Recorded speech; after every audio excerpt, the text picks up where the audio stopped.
Is it actually recording? Yes. Ooh.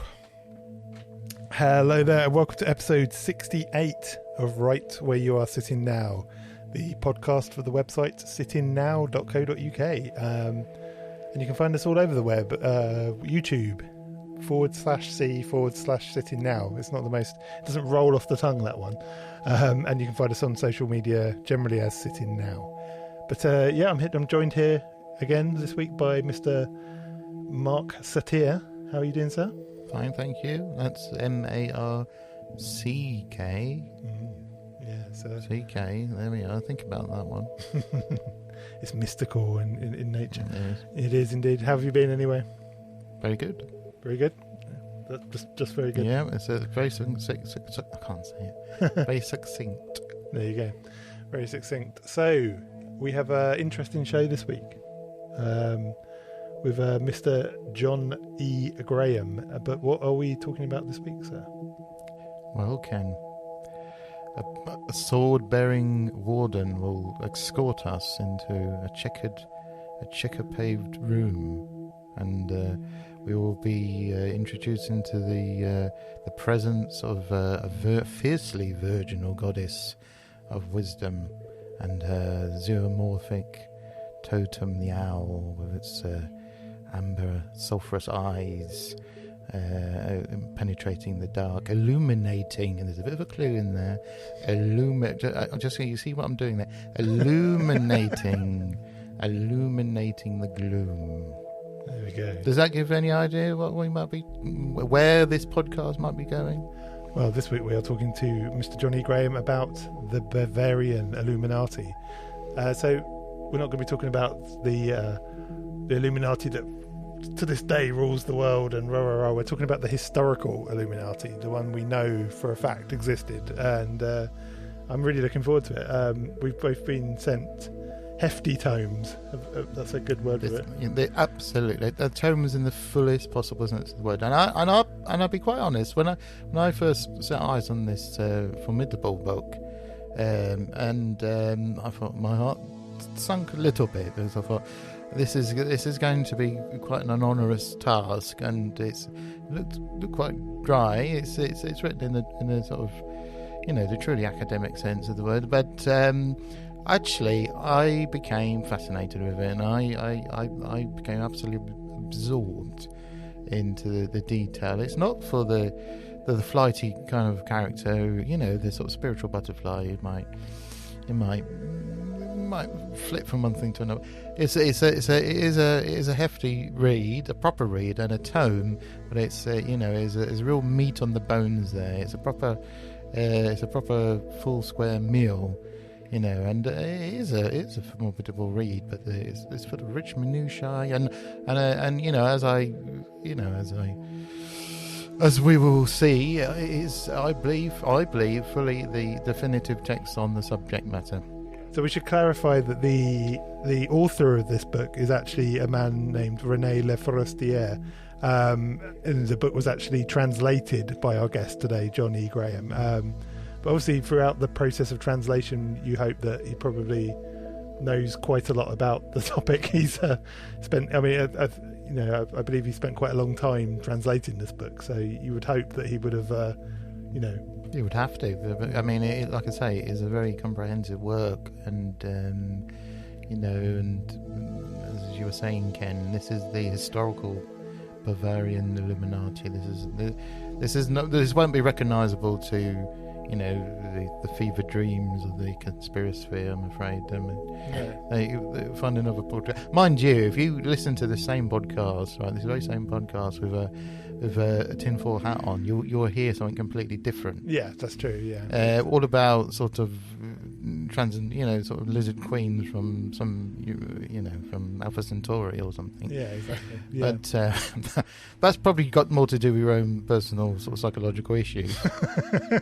I mean, for the occult connoisseur in our listener group, to give you a sort of visual representation of how big this book is, if you took Aleister Crowley's book 4, the big blue book as everyone refers to it, it's similar in size to that, so it is a big book, but it's like Mark says, it is actually really, really fascinating, and you sort of dive into it and you think, oh god, this might actually be a bit of a slog, but actually once you start getting into it, it's actually really fascinating, especially if you're a fan of the history of the occult, especially this is especially the Western esoteric occultism. This, you really see some interesting building blocks being formed here. Some actual genuine history. I mean, that sometimes helps, doesn't it? Trying to make sense of the world. I mean, it's a wild suggestion, but I'll put it out there. You might want to try that on occasion, but there we go. I might be completely wrong about that, of course. It might actually change the minds of some conspiracy theorists. I don't know. It might be, they might go, oh God, we've been getting it wrong all these years, and here's the actual truth. You never know. I doubt it, but I mean, alternatively, we could be completely wrong. I get things wrong, and that's perfectly fine. No. I know it's hard to imagine, but I do get things wrong, and that's fine. That's how I learn. That's how I learn, and that's how I welcome those experiences. And we cater for the more sophisticated eyebrow end of the occult world. Yeah. We're not, this is what we're. We're keeping up the standards here. Yeah, exactly. Anyway, let's roll on to our guest, Jon E. Graham.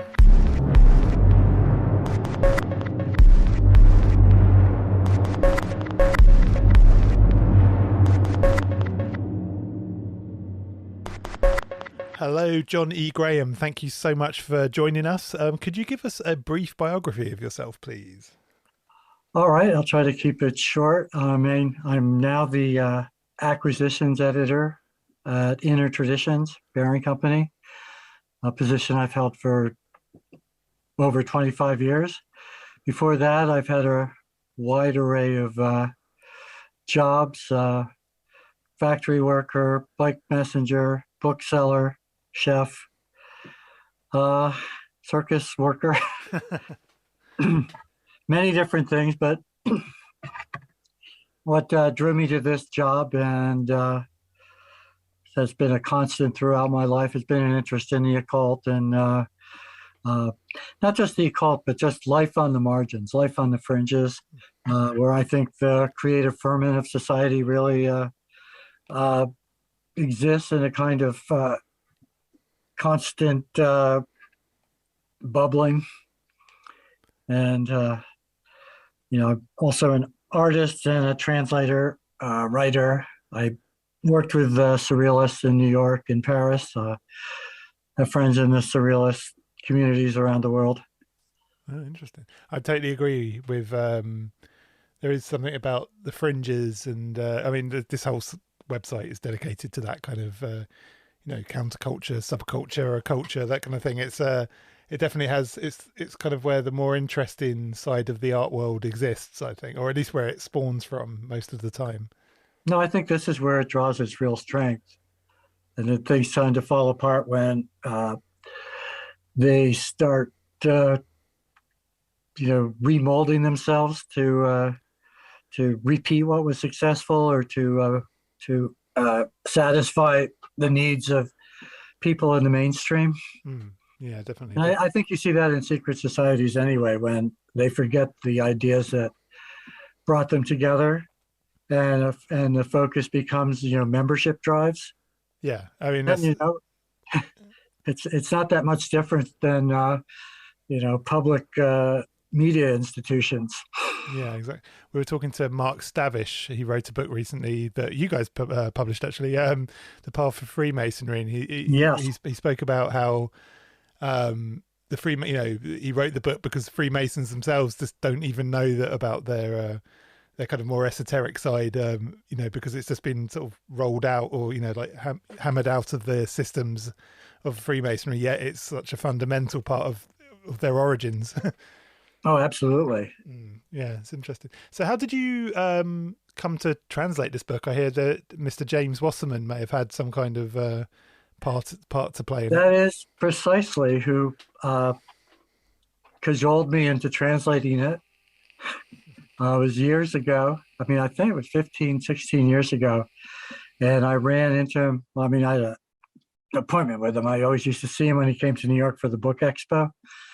And he mentioned that he had this great book on the Illuminati that he could barely read because he didn't speak French well enough, but he understood that from the author's reputation that it had to be the real deal. And he had some ideas about getting it published. He thought it was in the public domain. It turned out that it wasn't yet. It is now. And he sweet talked me into like helping him out, which involved taking a lot of time, and it took me about a year and a half or so to get the first draft done. And his plans never materialized. He had a lot of different things going on all the time, but that was one of his, in his very last book on the assassins, he talked another friend of his into translating some obscure Ismail doctrine out of Arabic, and he built the book around it. And that was, one of his key features as an author, was to bring in these source texts that had never been available before. And he had an idea of that sort concerning this book, but it was a lot of work. and did Mr. Wasserman, did he see the fruits of your labor? Did he get to see? Because he passed away not that long ago. Did he get to see them? No, unfortunately, he didn't see the finished product as it just came out, but he did know that I was doing it, and he was happy that all that labor hadn't gone for nothing. It's a very impressive tome. I mean, it's a tome in the true sense of the word, isn't it? It's quite. Oh yeah. It seems quite formidable. When I was starting to read it, it's quite a formidable and book. It's quite a thing to take on, and actually, I thought it would be a bit onerous actually, but actually when I got into it, I actually couldn't pull it down. It was quite utterly fascinating, I felt. Yeah, it's very readable. The author has a really interesting way of pulling together these psychological thumbnail portraits of the key people, and you can see that the human element in the Illuminati is never absent. It's not dry at all. And you can go on. Sorry. Oh, and there's the material that he was able to find, and all the different documents from the order, with all their great information and their ceremonies and rituals. It's fascinating. And is there, as I read on, I also became more intrigued about the original writer. Is there anything about the original French writer that do we know a great deal about him? That is actually one of my, it's a puzzle to me. He is known in France for writing this book, but also books like it, large tomes, paving stones, as they would be called there, that exhaustively document the activities of other occult groups. He does several books on different groups of esoteric groups in Freemasonry. He does the Elect Cohen and Martinism, which is something that is still not too well known in the English-speaking world. He writes about Rosicrucians. And early on, I was looking online to see if I could find anything about him, but there was a painter with the same name that seems to have usurped all the bandwidth. And I've talked to some of the French publishers I knew that specialize in this, and they really didn't have a lot to say about him, except that he was a formidable scholar and put together these books that were absolutely indispensable to anybody who had a serious interest in the subject. Yeah, I looked up one. There seems to be like one other book that I managed to translate the name. It was the Templar and Occultist Templar Freemasonry. Mm-hmm. I'm not sure if that was just this book under a different name or if that was a separate book. No, that's a totally separate book. He probably considered he was just giving a brief outline in the second volume of this book, where he talks about the Templar Freemasonry as it appears in the strict observance. But he was really just showing the context of secret societies and the interest in the occult that was occurring in the Holy Roman Empire, which became Germany at that time, the mid to late 18th century.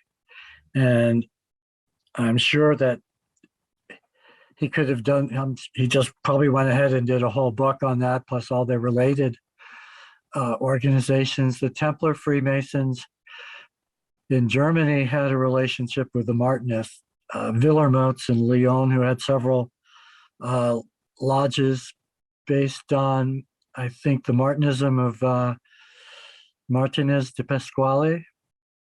And he created the Order of Elect Cohen, which later became the basis for another school of Martinism, and then a third school of Martinism with Papus and the French occult revival in the late 19th century. So it's a bottomless reservoir, I think. In fact, when I first went to France and was looking for occult books, I realized that it was a complete goldmine. If any publisher would want to invest significant resources into translating things, because there's so much there that is pertinent to people with an interest in the occult today, but none of it, very little of it, has been translated into English.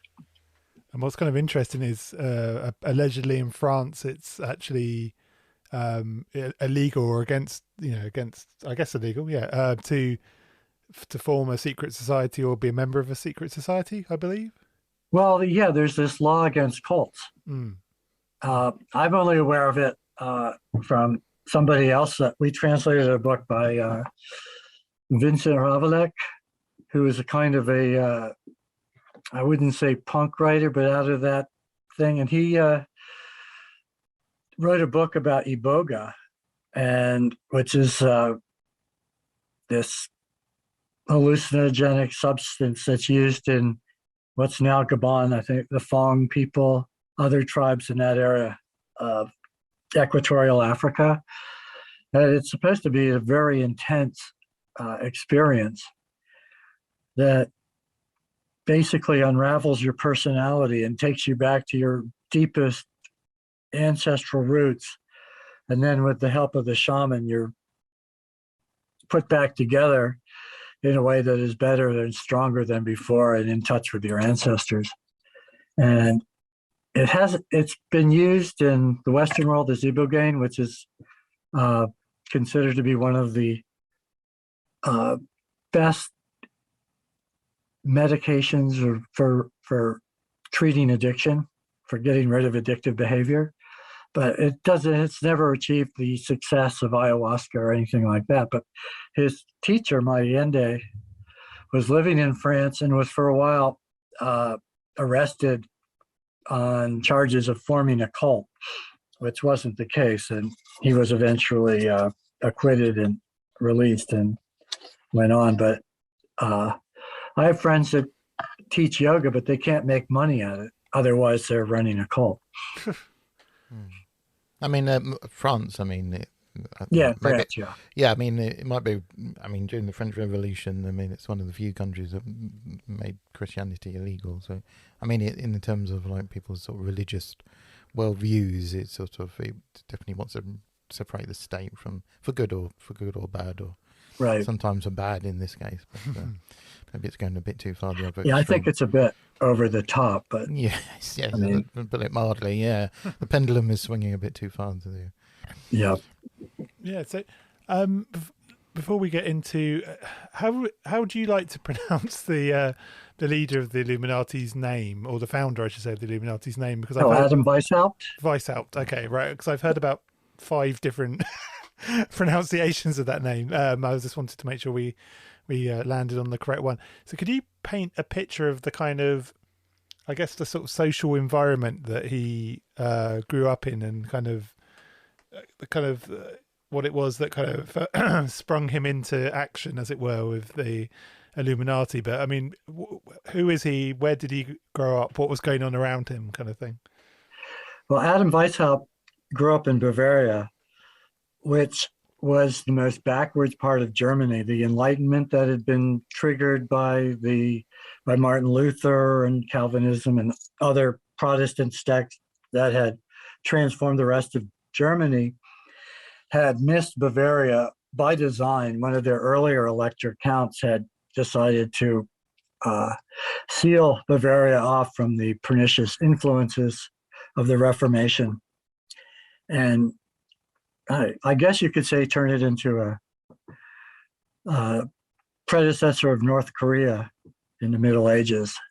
And at the time Weishaupt was growing up, it was still a very Catholic country. It had been firmly controlled by the Jesuits. And even though the Jesuit order had been temporarily disbanded by the Pope at this time, the Jesuits still maintained their control over the educational institutions and most of the more influential positions in the Bavarian administration. The elector had a confessor that was his chief advisor. And Weishaupt went to a Jesuit school, and his dislike, maybe even hatred of the Jesuits, really influenced his political ambitions, his desires to fight superstition and the oppression of the church and the monarchy, so that individuals could find happiness in being allowed to grow and mature along their own lines. I mean, these are standard Enlightenment values. At the time, they were considered fairly radical, and there was a lot of pushback, even, or maybe even especially in the occult milieu, where the Rosicrucians and the Templar Freemasons were very much beholden to the idea of monarchy as a factor in the natural order of things. And when Weishaupt began to teach, he got a position at Ingolstadt, which was a Jesuit university, but had been under the guidance of a more liberal individual. And Weishaupt began his professorship there as a spokesman for the Enlightenment values that were prominent throughout the rest of Germany. And he was trying to get books that were technically not legal to share in Bavaria, or books that were frowned upon by the establishment. So there was a lot of tension and jockeying for power between Weishaupt and the old Jesuit guard. And a lot of the original impetus for the order was born in his struggle with the Jesuits at the college, at the university. That's interesting. So do we know much about his own kind of background as well, like, socioeconomic background, or is that still fairly mysterious? Well, he was, this is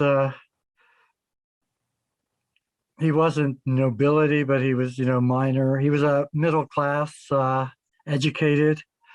He was, there was still, at this time, it was still the the tripartite system was still in effect in all the Catholic countries, which was monarchy, church, and everybody else. And the merchant class had achieved some greater degree of mobility and power, but the church and the monarchy still reserved veto power over anything that went on in the countries they controlled. I don't know anything about his own.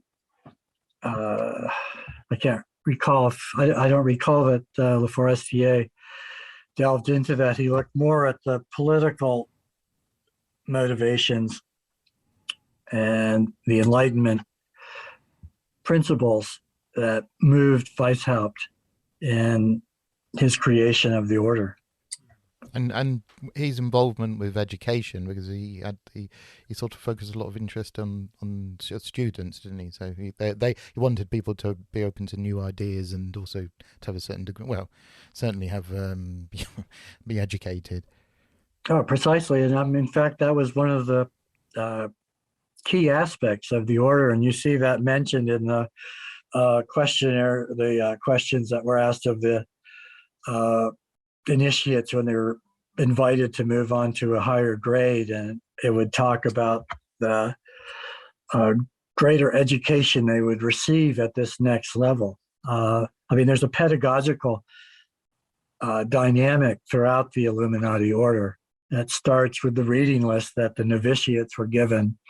It's reflected in the classical Greek and Latin influences that shaped the order. Not only the Areopagus was the leadership, which is named after the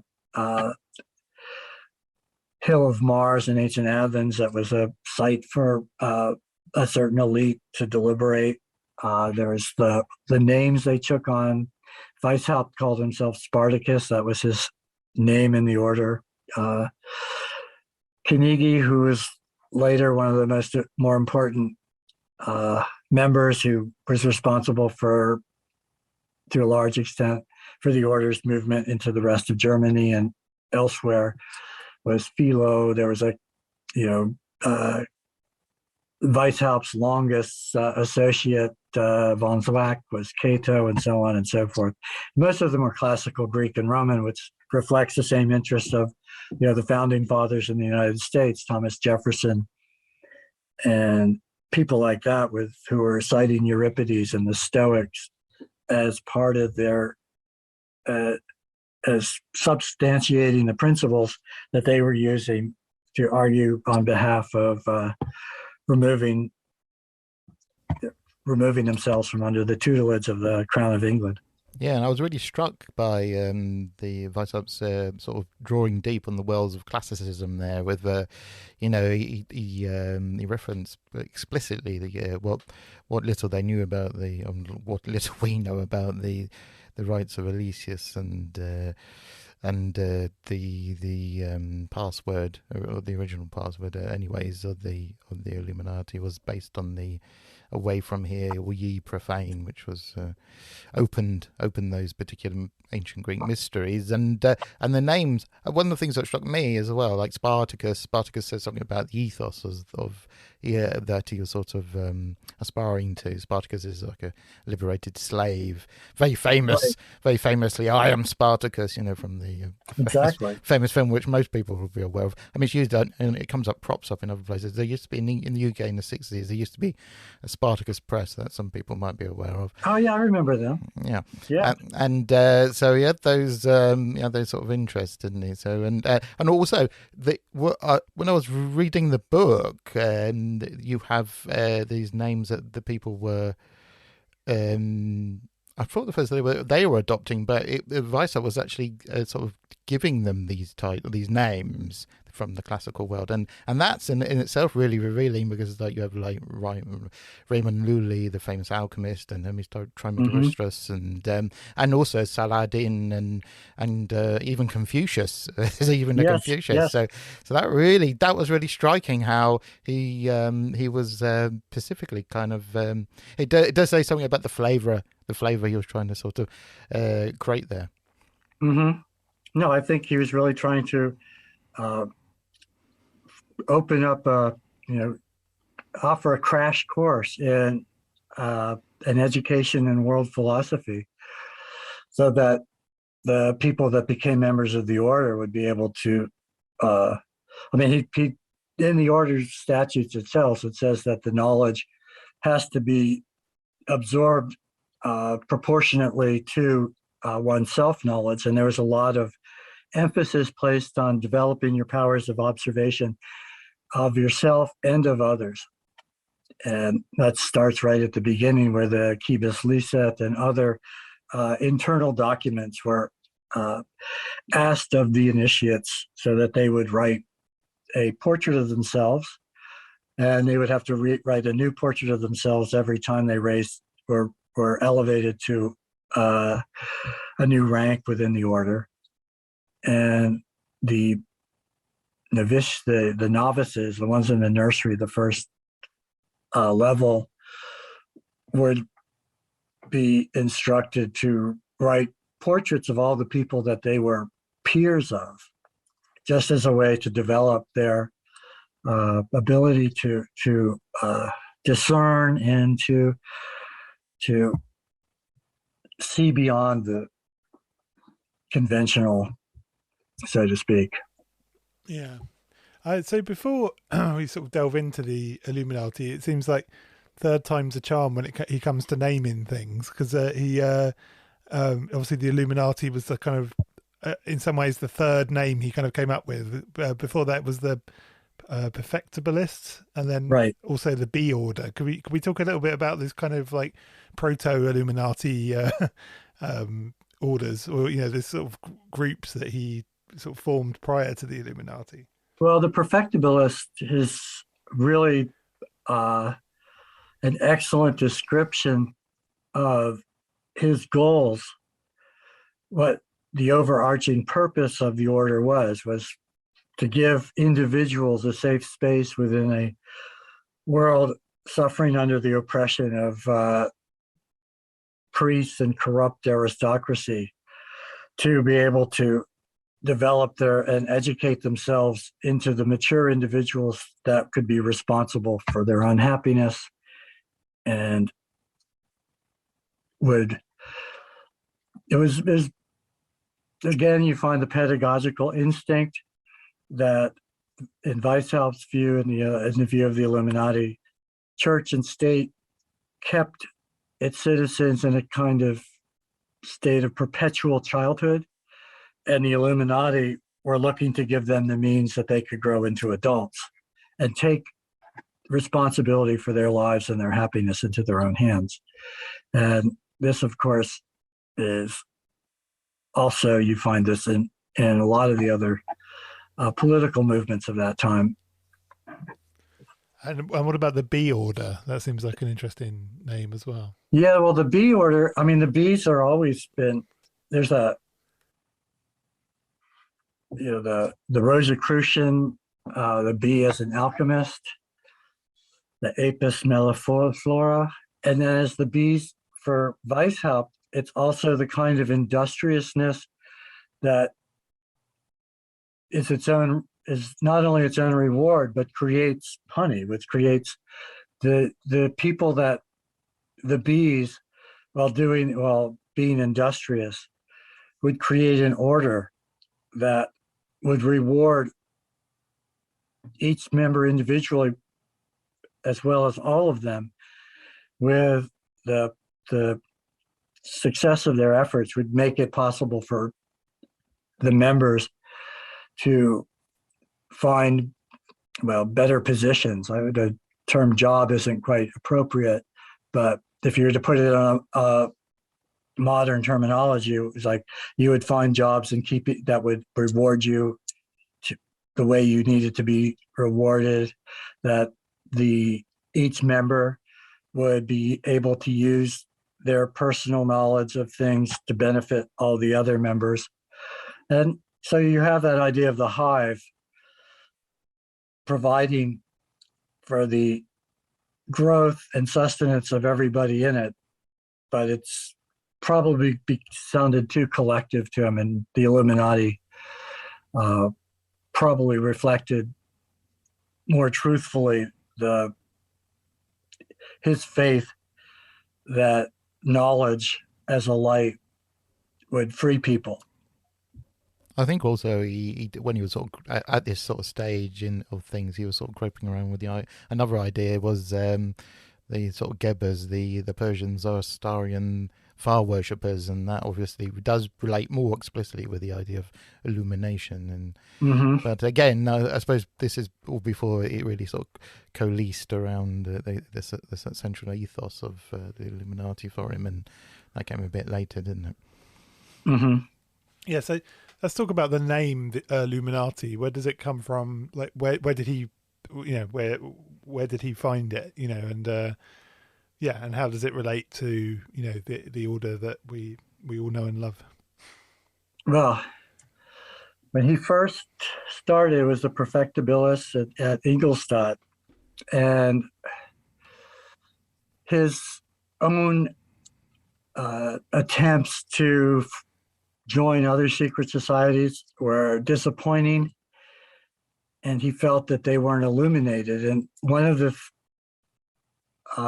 features that he wished the Order of the Illuminati to have was that their knowledge would be real and it would be illuminating, and that anybody that became members of that would soon realize that what they were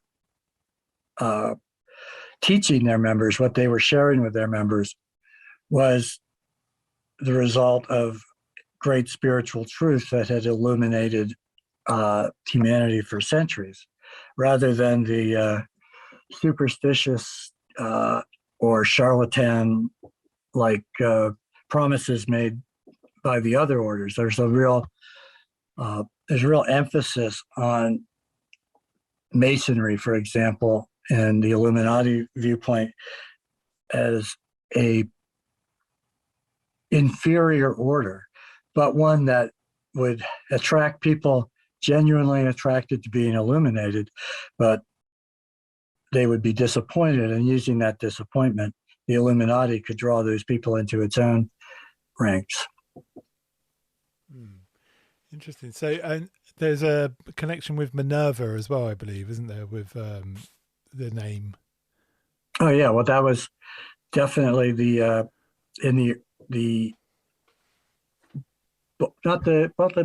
first degrees.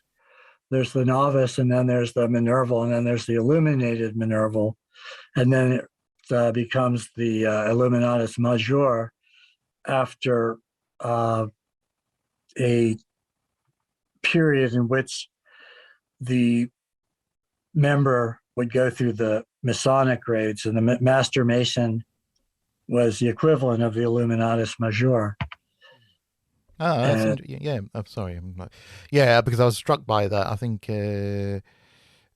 was it the Illuminated Minerva that he equated with the Master? Or that came. Well, it was the Illuminated one came before, and this is this system was created mainly by Baron Adolf Knigge. Yes, using the notebooks that Weishaupt had never been able to finish. Weishaupt was really good at getting things started, but he did not have the extensive knowledge of secret societies that Knigge did, because he'd been members of a number of them. And Knigge drew on his Masonic background to rewrite a lot of the grades that Weishaupt had outlined, and then to create the upper grades that Weishaupt only had, sketched out. So why do you think, why do you think Weishaupt added a mystical element to the Illuminati. Where was he? Was this something that kind of interested him prior, or did he just feel that a secret society should have a mystical element, or you know? I think it was more of a manipulative thing. He saw that the people drawn to the other secret societies were drawn by the mystical teachings that each society promised its members. And I think Weishaupt himself, especially because of his disdain for the Jesuits and for what he called superstition, was probably not really enamored of that. And in fact, one of the higher grades in the priesthood is set aside for those members that are really taken with the mystical aspects, and it basically was used as a kind of place to put them, as to keep them out, to keep them from making trouble with the directing of the order itself. That the regent's grade was where his interest was, in the administration of the order itself, and eventually in the administration of the people it had placed in various positions of influence or power throughout the, in the Bavarian government, Bavarian courts, Bavarian educational system. The Illuminati did manage to take a large number of positions. It's not the same.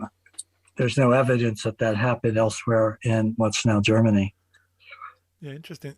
So what is the kind of recruitment sort of structure of the Illuminati back then? Is it, early days, like how did he start to kind of, entice members to join? Well, he started with, I think that started with 5 members on May 1st, 1776. And these were people these were colleagues or students. And he urged them to then bring the best of their friends into the order, who would then be urged to bring the best people they knew into the order. So it would be a word of mouth type of thing. There's nothing independent of the members of the order for drawing people in. They had no publishing arm. There's no booksellers working with them, which is the chief means of spreading propaganda or recruitment tactics in that era. And books so were, he was, yeah. Oh, sorry. Yeah, so he was just basically using, his early correspondence. He's always belaboring his membership for not bringing in enough new members. Yeah. And books were like sort of vital to that. It's emphasized in the book itself that the Weishaupt was very keen to sort of engender a library for the order, and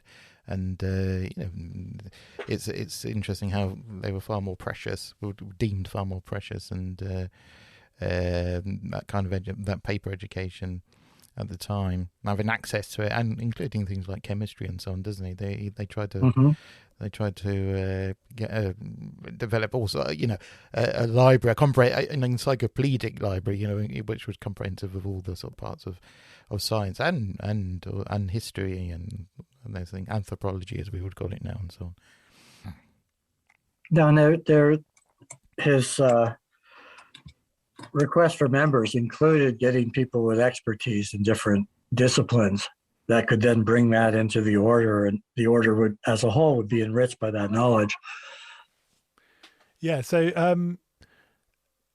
how did the kind of order work, kind of organizationally speaking? Like, if you hear of, like, say, Freemasonry or, other kind of more esoteric orders, that they tend to meet at certain times, or there's a newsletter or something like that. How did the Illuminati meet, and how did that kind of structure work? Well, initially Weishaupt they had commandos set up, like in Munich and other cities in that area, Ingolstadt, and they were also given Greek names. Munich was Athens, I believe Ingolstadt was Eleusis, and so on and so forth. But Weishaupt's main instrument was correspondence, which is one of the reasons that this book is so substantive, is that a lot of that correspondence survived and was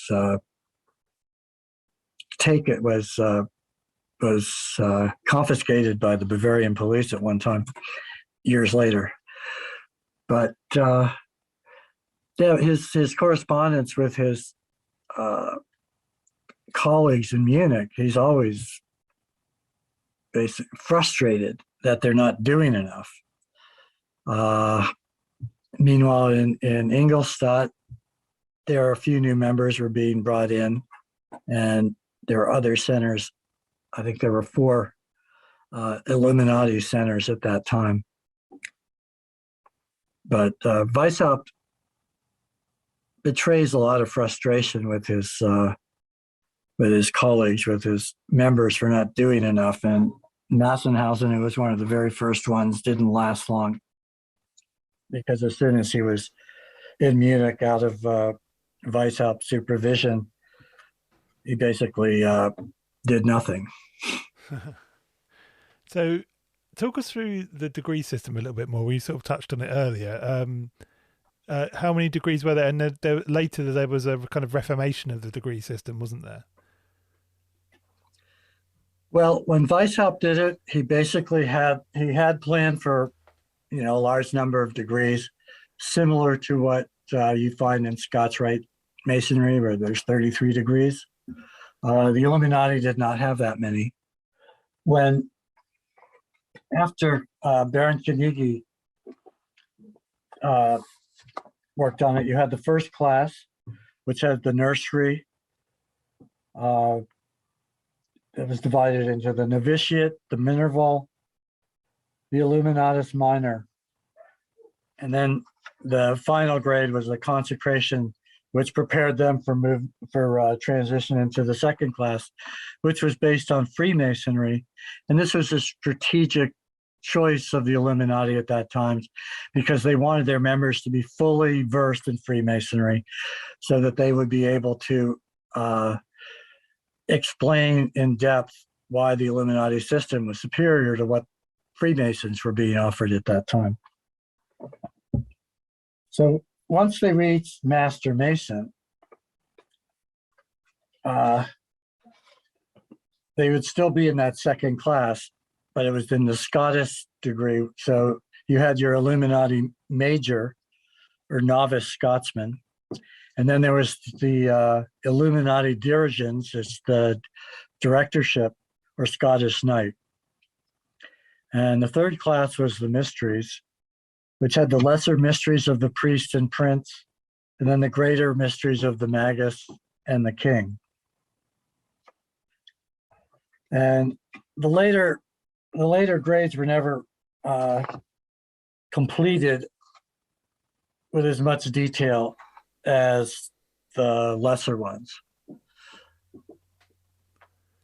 It's kind of interesting how some of the rituals, when you read in the book, seem to have been picked up by later groups as well. Especially some of the names. If you look at groups like the OTO, there's a Minerva Degree, and I wonder, do you think there's? I mean, the OTO claim to have a connection with the Illuminati, but do you see a clear link there between the degree systems? Oh yeah, I think this is it's a real helpful template for creating a system, and that I mean I've seen it in a lot of different guild or secret society structures, where the same you're creating a sacred space, a sense of awe for the person coming into the new grade. And there's a lot of pomp and panoply that impresses upon the new member, the grandeur of the state into which they're about to embark. And it's filled with, symbols. And, I believe symbols are like the cultural DNA of humanity. Yeah, and those sort of mimic themes, it seems, which are in the Illuminati, the very early Illuminati. I mean, it's interesting with the Minerva Degree and the disciple of Minerva, he's called as well. You have sort of elements which seem to have sort of trickled down into other things. I mean, from what I understand anyway, is in the sort of Gardarian, I mean, it seems quite a remove, but in the sort of Gardarian sort of Wicca, they're being challenged by the sword, which I believe takes place. That there's an element of that in this sort of very proto. I mean, the Minerva Degree itself there was first formulated in 1779, I think, and then right. It's sort of fascinating how it sort of it's in like that cultural sort of meme is still alive and well, and you can sort of trace its ancestry all the way back to Bavaria. I mean, that's absolutely that's intriguing. No, I think you're absolutely right. This is what the Illuminati left behind is very serviceable for other groups seeking to create a similar system, but based on their own principles. And the Minerval thing, it also, again, Minerva is symbolized by the owl, which plays a large part in Illuminati symbolism. And that is, age-old symbol for wisdom, which again you see is, emphasizes what the Illuminati thought was truly important. Yeah, it's on the emblem, isn't it? There's an owl perched on an open book, and there's another one flying through a starry firmament or something like that. Within the victory, the victory wreaths. Right. And interestingly, I don't know if you may have seen it. There was a TV show in the, I think it was the early 2000s, maybe late 90s, called Millennium. Do you remember that? It had Lance Henriksen was the main actor in it. But there was the Millennium group in it, interestingly, who are kind of presented as a Illuminati-esque group. They have the symbol of the owl in an Ouroboros. And it's kind of interesting how that kind of, how the kind of Illuminati symbology has kind of lasted all these years, and it's still been repurposed and used, and it's fascinating. Well, to go back to, you mentioned Mark Davis earlier, we published another book by Mark called Egregores, and I think the Illuminati legend is a perfect example of an egregore. That a thought form that is larger than the sum of its creative parts, what created it. Absolutely. And if you're interested in that subject, I can highly recommend there's another one on this site which you might be interested in, where we explore with Mr. Stavish his book on egregores. Advertising my own within the program itself. Right. So I mean, his methods for recruitment started to become a little bit creative. That's one way of putting it. And in particular, in the way he utilized women. And that was one part of the book where I was like, oh, okay, that's interesting. He used to tactically use women, shall we say, to recruit members, didn't he, at one point? Well, man, it's not surprising when one of the things he reproached, one of the things that he was losing members for, is that they were chasing women all the time. So I think he just decided to turn the tables on them. And if they're going to chase women, they'd have to do it within the confines of the order. But, he was also, the order was very egalitarian for its time, and was, speaking for equality for women, which was one of the main bones of contention with a lot of the more conservative orders that saw this as completely subversive and destructive of the natural order of things. So, I mean, in terms of the Illuminati sort of philosophy, there does seem to be a sort of almost like a tipping point where Weishaupt sort of seems to think that it's like it sort of reverses and he becomes the thing he kind of despises originally anyway, where it almost seems his philosophy is very much his way or the highway, like, you know, what they are teaching is the correct way, and you know, everything else is wrong, which seems to be kind of the very thing he was initially kicking back against at one point. No, exactly. Yeah. No, you're totally right. I mean, there's he's preaching, I mean, they're commendable values. But at the same time, he's very much an autocrat. And he's his own worst enemy when he does this. I mean, it's his dictatorial tendencies that caused most of the problems that would later lead to the fall of the order. And Baron Knieg, I mean, I think he accuses Weishaupt of becoming, you know, he's too much the son of the Jesuits, and it's very much a case of, as a sort of Nietzsche would say, you know, beware when you fight monsters, at least you become a monster yourself. Exactly. And Knieg was a very different kind of person, and he was also reflective of the Germany outside of Bavaria. And a lot of one of the things that held the growth of the order back in the rest of Germany was the fact that the books that Weishaupt thought were so revolutionary and necessary were, you know, long accepted parts of the canon in Frankfurt or Weimar or wherever. And Knieg was an aristocrat. He was cosmopolitan. He was witty, and he had a lot of connections, and people liked him. And it was his impetus that really took Weishaupt's order and gave it wings. I mean, I don't think there's any question that his activity expanded the order far beyond Bavaria. Let's talk a little bit about Knieg. I was actually really relieved to hear that pronunciation of his name, because we came across a different pronunciation which sounded like a cross between my name and a racial slur. So I'm quite pleased to hear it pronounced that way. No, and there's a funny thing about Knieg, is he wrote this book on how to be a better human, but somehow over time, he became like, he's known in Germany. It's like his name Knieg is a shorthand for knowing the right thing to do in a right situation. The Emily Post or Miss Manners of 18th century German-speaking world. Yeah, like etiquette, isn't it? It's like etiquette. Exactly, etiquette.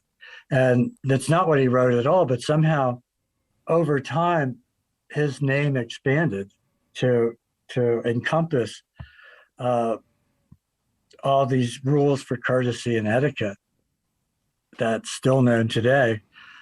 A friend of mine tells me that, you know, if you're excessively polite in certain more relaxed German society, they'll say, "Oh, you really know your Knieg." So his social skills.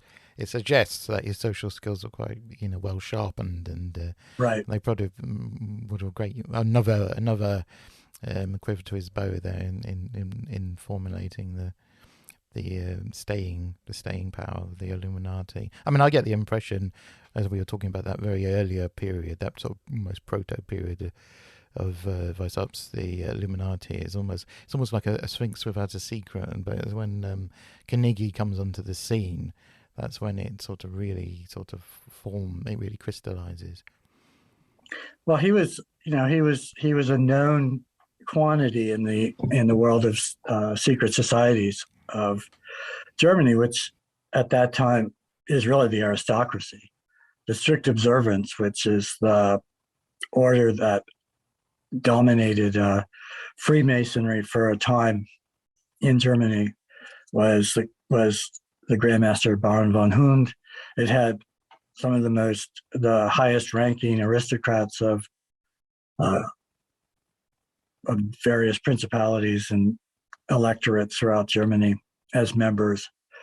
And Carnegie had an idea of creating a bond between the Illuminati and strict observance, which they rejected. And he was also very familiar with the Masonic scene throughout Germany. So he was far more worldly than Weishaupt, and was able to take what Weishaupt had created and expand it and shape it in a way that made it attractive to the people that were drawn to secret societies at that time. And did he have links with figures like Cagliostro and Well, he was rumored to do that. I mean, this is all part of the legend that formed about the Illuminati after the French Revolution. He would have, at the end of his life, he was under investigation by the Vietnamese secret police because he was an ardent supporter of the French Revolution, and was it gave him a desire to rejoin that world of the Illuminati that didn't exist anymore, but to go back to it. After he left the order, he was an ardent foe of secret societies, but at the end of his life, he had come back around, and the Viennese police had set a trap for him. They'd turned a former Vienna Illuminati member into an informer who was writing him letters and encouraging him to incriminate himself, so that they would be able to arrest him when he came to Vienna to meet all the people eager to join a renewal of the Illuminati. So, we just mentioned Cagliostro. How does Cagliostro kind of fit into the Illuminati story? It seems to be, this is kind of one of we were talking earlier about, before the interview, about how kind of modern conspiracy theory is kind of hijacked. Well, it isn't even modern conspiracy theory. It's just always been hijacked, isn't it? The Illuminati myth or legend. But Cagliostro is the one that always seems to, when you see people talking about these kind of conspiracy theorists anyway, talking about the history of the Illuminati, Cagliostro is the link they always make. So could you talk to that and talk to what it is supposedly that Cagliostro kind of did? Well, yeah, of course. No, that's because he was in France. He was actually in the Bastille for some time. Not for occult activities, but for some scam that somebody else was trying to pull involving a necklace that was supposed to go to Marie Antoinette, but she didn't want. And it's a long, twisted story. But Cagliostro, who was well known for being a con man, he and his wife, who was much younger than he, were known to the authorities at that time as playing the badger game, where his wife would allow herself to be seduced by some wealthy gentleman, and then Cagliostro would interrupt them in the middle and force the man to pay them off or be blackmailed. And Cagliostro got out of the Bastille, and he was furious, and he wrote this tract about how France was the tyrant above all tyrants, and it was time for the people to revolt. And it was a text full of enlightened precepts, very much something that you would find palatable to the Illuminati. And it probably would have rested there, but he made the mistake of returning to Italy, where as a Freemason, he could be sentenced to death, which the Vatican picked him up and sentenced him to death, but then he confessed to being a member of one of the 12 heads of the Illuminati and told them these wild tales of the Illuminati treasures he saw in Frankfurt, how they were getting millions of gold coins from Freemasons all over the world to further their devious plots. And his sentence was commuted to life, and he did die in a Vatican prison. Yeah, no, I think. Yeah, sorry. I was going to say it's. I think they called it the Well. So it was. It was a prison that. I mean, I mean, maybe the irony wasn't lost on him, but there was just one window where you could look out at the nearest church. But it was called the Well because the prison officers could see him, but not vice versa. That's because they say because he was frightened that he was going to hypnotize them and then get away. But I suppose there's that connection though with the Illuminati and Weishaupt and Cagliostro and also the Egyptian masonry that he was involved with. And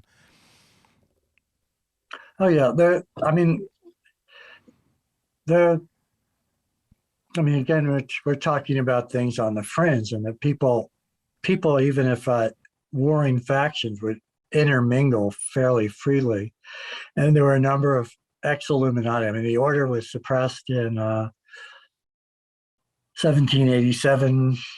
I mean, you could say it maybe lingered on until 1790, but then in pre-revolutionary France, certain members, Bode, who is a later member who really tried to get Weishaupt to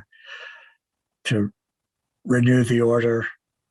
There are several Illuminati that went to France and may or may not have had contact with people like Mirabeau, who were fairly prominent political figures who were involved in the early stages of the French Revolution.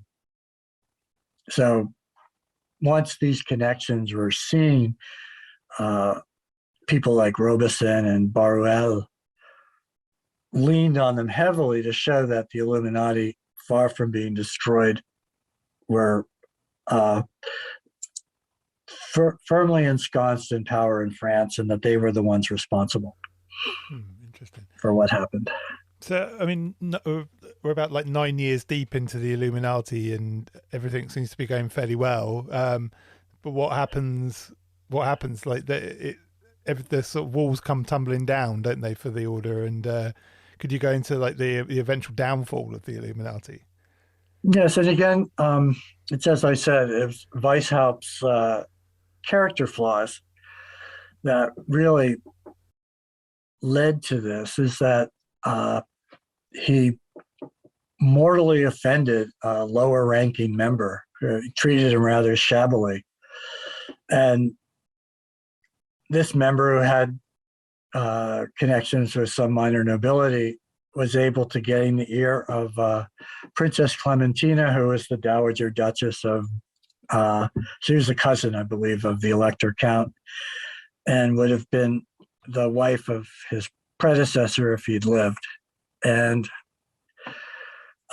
this Illuminati member, who was accompanied by several other Illuminati members who were equally upset with Weishaupt, visited the Duchess and told her how this secret society was planning to undermine her cousin's rule and destroy the church, and that already they had filled positions of power in the courts and in the schools and the administration itself with their members, so that they could subvert the electorate on a word from their leader, Adam Weishaupt.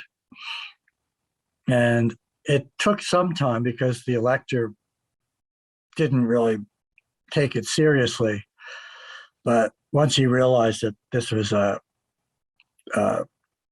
potential threat, and she emphasized her belief that they were conniving with the Austrians to make the electorate part of the Austrian-Hungarian Empire and other things. He decided he would deal with it, and his first act was to ban all secret societies within the borders of Bavaria. The Illuminati complied, but they pushed loopholes. So their detractors, because this also gave more substance to the myth of the Illuminati, that the orders whose members they had been poaching knew there was this other order out there, but they weren't quite sure who was in it or who was leading it. And now that word was leaking out about the Illuminati, the Rosicrucians and other orders were attacking them as well. And by attempting to mount their defense, the Illuminati just continued to expose themselves to more persecution from the government of Bavaria. And was it the Vatican that had, or was it the police that had sort of dossiers on, started to build basically dossiers on each member, didn't they? You're right. And one of the chief agents for the campaign against the Illuminati and secret societies in general, because the Freemasons were equally suspect to him, was the Father Frank, who was the elector's personal confessor. So he exaggerated every misdemeanor into a huge felony and told the elector that the Illuminati were all masters of poison, and they had no qualms whatsoever of using poison to achieve their aims and removing those who would stand in their way. It almost sounds like the persecution of the Templars, doesn't it? You know, later, where the one kind of rogue element would just create these incredible myths and use that as yeah, you're right. There's really a parallel to be drawn there. Yeah. So eventually Weishaupt is exiled, I believe. Yeah, he fled. And he ended up in Gotha, that was ruled by Duke Ernst, who was actually a member of the Illuminati. And it was the house, wasn't Saxe-Coburg-Gotha then, but it was the house that eventually became Saxe-Coburg-Gotha, which is what the House of Windsor was before 1917. In fact, I think he was the grandfather of Albert, who married Victoria. Yeah, and that's one. So you have, if you want to make conspiracies, you can. That's what I was about to say. Yeah, that's a classic, isn't it? That's I can see David Icke taking notes right now. So I mean, obviously, I think a lot of people think that the kind of legend and the kind of conspiracy theories around the Illuminati started more recently, but actually they started much earlier than people expected. And I mean, one of the ones in the book that's mentioned is the 1801 kind of police legend, the Austrian investigation into the Illuminati. Can you talk about that? Because I found that particularly interesting. Well, yeah, that was, there was that, and also the French police also were concocted a legend of the Illuminati. But Vienna was especially concerned with the events in Paris and in France. And because of the definitive involvement, there was an Illuminati lodge not only in Vienna itself, but in Budapest and in Prague, which were both parts of the empire. They felt that they were especially vulnerable, that, and at this time, people were open, receptive to the idea that what the Illuminati failed to do in Bavaria, because they were exposed, they succeeded to do in France. So it was the Bavarians that had insinuated themselves into the courts, into the ruling apparatus, into all the sections of society, and gone on and not been exposed as such. They were able to complete their task. Whereas in Bavaria, they had been exposed in time so that they were their machinations didn't bear fruit. So Vienna was very nervous, or the police were given access to the documents that they had been able to seize from various secret societies there. Plus, at that time, the Bavarians had allowed the publication of all of Weishaupt's writings, all these order things, and these had been quickly published throughout the German-speaking world. That's interesting. So, what I mean, this is a bit of a broad question, but why over all other groups do you think that it's the Illuminati that have kind of persisted as this kind of bogeyman, as it were, of conspiracy law? Well, it's odd because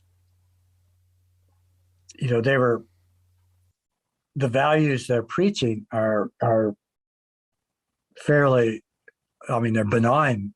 They're the rights of man, the Declaration of Independence, all these various documents from the late 18th century are all echoing these same principles, these same ideas of just, individual freedom and the right of an individual to pursue his own path without unnecessary oppression by church or state. But for some reason, the Illuminati have been turned into like these. I mean, one of the things I hear now is the Davos connection, Schwab, and people like that. And there are similarities. I mean, the World Economic Forum, I think his name is Schwab, talks about getting his people placed in governments throughout the world. So that does echo what the Illuminati were seeking to do, but I don't know if the philosophical principles are the same. Yeah, I mean, as part of my preparation for this evening and talking to you, Mr. Graham, I sort of just was curious to see what. So I sort of glanced at the very seminal part work, Man, Myth, and Magic, which was from the 71, I think, what it had to say about the Adam Weishaupt. And in the first paragraph, it talks about every species of conspiracy being sort of laid at the feet of the Illuminati, and that was in 1971. It's interesting. I mean, obviously, it went on. There was none of the sort of the popular sort of fevered dream of the conspirasphere with sort of reptilian queens from space and all this and right. So on. There was nothing of that in it. I suppose it takes on the flavour of its time, and for some strange reason, the anxieties of the time of taking on that shape. No, and I think the Bavaria of that time, being so backwards, played a part in their emphasis on these ideals that were not considered so dangerous in the rest of what's now Germany. But in France, these ideas were still considered suspect. I mean, Voltaire, there were plenty of Montesquieu, Voltaire philosophers and political figures who were also speaking in favor of giving the individual freedom that was not available in the ancien regime, the monarchy of France. But for some reason, the Illuminati seem to have captured the imagination more than anyone else. There's all other causes are secondary, and I think it's the idea that they were able to actually place their members in positions where they could wield influence. When their detractors first started attacking them after the elector's first decree, Weishaupt challenged them to come out of the shadows to speak their slander so that honest men could deal with them as they should. And they replied, "We wouldn't dare because you control the courts." And they named all the Illuminati members that were in the superior court, the law courts, the civil courts. So there's, I think the fact that the Illuminati were successful in Bavaria to a certain extent probably is what really enabled them to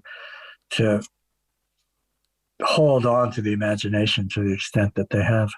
And I think the fact that they added that kind of more Masonic structure also allowed conspiracy theorists to kind of transpose the Illuminati onto Freemasonry itself. Obviously, because I mean, the most obvious person to me to do that was William Cooper, the conspiracy theorist. He's big in the 90s, as they say, because I think he was killed, actually, wasn't he, outside of his house. But he was very adamant that there was that the Masons had a kind of secret set of degrees that were actually the Illuminati degrees, and there's a great kind of almost it would make great fiction if it do you know what I mean? It's an interesting. It's just interesting how it kind of morphs and sort of it grows and changes depending on which conspiracy theorist gets their hands on the law. Right, and the Illuminati was using the structure of Masonry to build its own order, and they had joined Masonic lodges that they turned to their own ends. But when they were exposed, the Masons were probably the loudest of their detractors for these godless men trying to profane the Christian values of real Masons. And I think Robeson, who was the professor of natural law at Edinburgh, who wrote, I think, the first book describing how Masons and the Illuminati and reading societies were responsible for the French Revolution. He actually made an exception for English Masons, and he made it known to his readers that it was only the perversions of Masonry in France and Germany and places like that he was accusing. Sort of Grand Orient Masonry, I think they call it, don't they? Mm-hmm. Yeah. It's kind of interesting. You'd think that groups like the Golden Dawn would have got more grief because, obviously they're a bit more, I don't know, especially if, from a Christian point of view, they seem to be far more, yeah, I think, far more esoteric, and far more, but yet somehow they seem to have dodged a bullet, as it were. The conspiracy theorists mention them, but they're in no way, they're also a fairly successful group. They kind of reshaped the modern esoteric world. They're fairly significant. Yet the conspiracy theorists tend to, I can think of one conspiracy theorist actually called Freeman, I think his name is. That he seems to batter on the doors of the Golden Dawn. But other than that, they don't seem to have really had that same whipping that the Illuminati have, and I wonder why. Well, maybe it's because they still have their structure still intact. I think, was it David Griffin that took over? Yeah, and is it the Chicaros or Ciceros? I think they also it's I guess the the comparison there is that they're also a group of Freemasons essentially that started a sort of sideline group outside of Freemasonry, and yet they seem to be like showered with praise, whereas the Illuminati are seen as this dirty word. It's kind of interesting. I suppose as well, actually, the notion of a sleeping agent in very similar to the assassins. I mean, that I suppose that's a very sort of paranoid. That's going to provoke paranoia, and that brings us back to sort of Wasserman and his work. Funny enough, doesn't it? Right. Yeah, interesting. So, just a fun final question is: do you believe there is a modern Illuminati? Well, I know there are groups calling themselves the Illuminati. I don't think they're descendants of the Bavarian group, and I do think that as a myth, it has a certain validity. It expresses something that, as symbols do, is able to encapsulate a kind of reality that people sense but can't really articulate. So I think in a world where most people feel disempowered, the idea that there are people pulling the strings, it's not just chaos, offers some sort of comfort. Yeah, it's like religion, isn't it? It's this. It kind of fulfills the same. So, like you say, it kind of explains chaos away, doesn't it? In the same way that religion, if something terrible happens, it's God's will. Whereas if in the conspiracy sphere, it's the Illuminati. It's their fault. It kind of provides, like you say, that kind of that comfort or that explanation for the unknown, and gives people, it's like a security blanket. Yeah, I think that's definitely part of it. I mean, I've heard, people who do not agree with, who believe that the Illuminati just faked their death, and will go at great lengths and name lots of names and provide this unbroken line of descent from Freemasons to the anti-Masons in America in the 1830s, this group, the Carbonari, and it just goes on. And I haven't found that in my reading of certain of these documents, but there are people that are fully convinced that the Illuminati have been pulling the strings since the French Revolution. But knowing the principles of the Illuminati, I would say that they did a 180 from what they profess to believe, if that's the case. Yeah, that definitely seems to be the case. Well, thanks so much for coming on the show, Jon. If people want to pick up, it's a book you translated, but right. It's called The Bavarian Illuminati, The Rise and Fall of the World's Most Secret Society, originally by René Le Forestier, and translated. It's an excellent book. I would challenge anyone to say that this is not vedative. It is not. I can't even say it myself. I'll start again. I would challenge anybody to say this not the definitive text. I can't see how it, with all the the rich minutiae of it all, and I don't see how they could be a better book on the subject. And you performed a great work by making it available to us. Well, thank you. No, I enjoyed it. I mean, I found it was challenging, but well worth it. Yeah, it's excellent. So, what's next? What's your? Have you got any more projects coming up outside of your duties at Inner Traditions? Well, I translated. I mean, one book I'm very interested in. It's being edited now. It hasn't even been published. It was a dissertation by a French scholar who's an expert in anthropology, Scandinavian anthropology, and history. And it's about the true history of Greenland, which is I had no idea.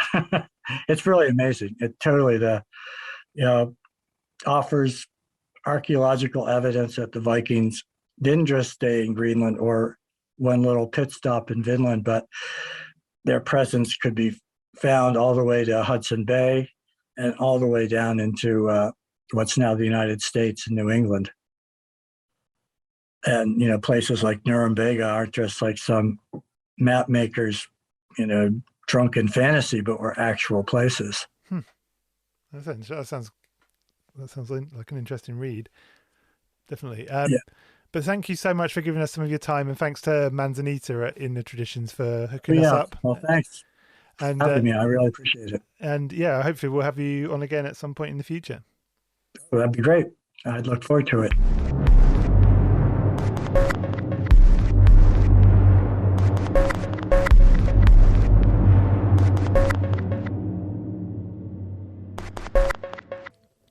And we are back. So how was that for you, sir? An excellent commentary on the experience of reading the book, actually. I mean, like I say, there's so much in it, it's so rich, and you could go on reading it, and hopefully that will whet people's appetites for the feast that awaits them if they are so inclined to read the book. I do recommend you get it. It's as I said in the interview, it was released recently by Inner Traditions, who are fast becoming one of our favourite publishers, I think, aren't they? They're, absolutely, yeah. And this is the definitive text. So I sincerely believe that, and I can't see how they've set the bar really high here for a long time to come, and Inner Traditions should be receive all due respect in that regard. I think, like I was saying earlier in the intro, I think it might be interesting if you are, interested in conspiracy theories, have a read of this book, because it kind of rewrites, it sets in place or resets the truth, as it were, on what actually went down with the Illuminati. Because it's been so.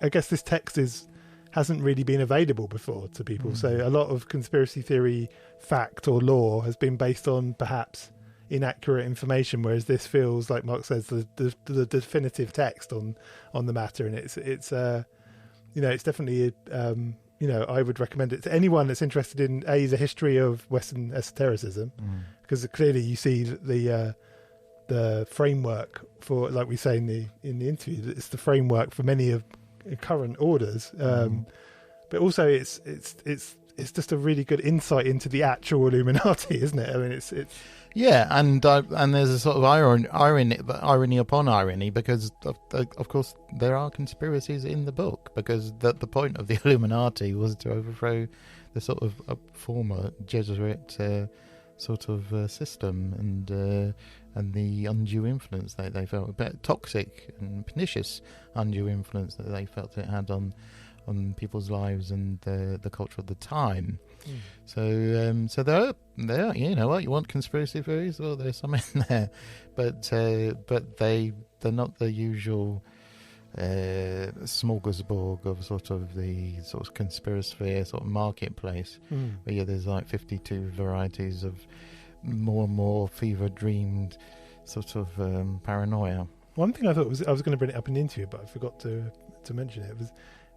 Really, when you look at the Illuminati's philosophy, it's very libertarian, isn't it? And then when you look at a lot of modern conspiracy theorists, they're also incredibly libertarian. So in a way, another irony, is that the actual philosophy of the Illuminati lines up quite neatly with a lot of the kind of more, libertarian conspiracy theorists that seem to, despise them. I fully suggest, actually, if you're interested in marketing a new brand of conspiracy theory, you could actually sort of redeem the Illuminati and then say, well, actually, you know what, they were right, and it's a pity we're not being ruled by them, because they would make the world a far more rational place. I mean, the word Illuminati and the Enlightenment, I mean, they're very closely connected, and in a funny way, actually. The Enlightenment has become a bit of a dirty word among some quarters, which are libertarians, and I'm sympathetic with them in this regard. And both them and me have little patience with. So there we are. So there's an invite. There's an invite for a whole new strain. I might have given birth to something here. This might be the birth pangs of a new conspiratorial meme. So a new strand of conspiracy theory. To add to the many thousands. Yeah. Anyway, if you want to keep up with us, and do come and say hi, we are on YouTube as Sitting Now, Instagram as Sitting Now, Twitter as Sitting Now.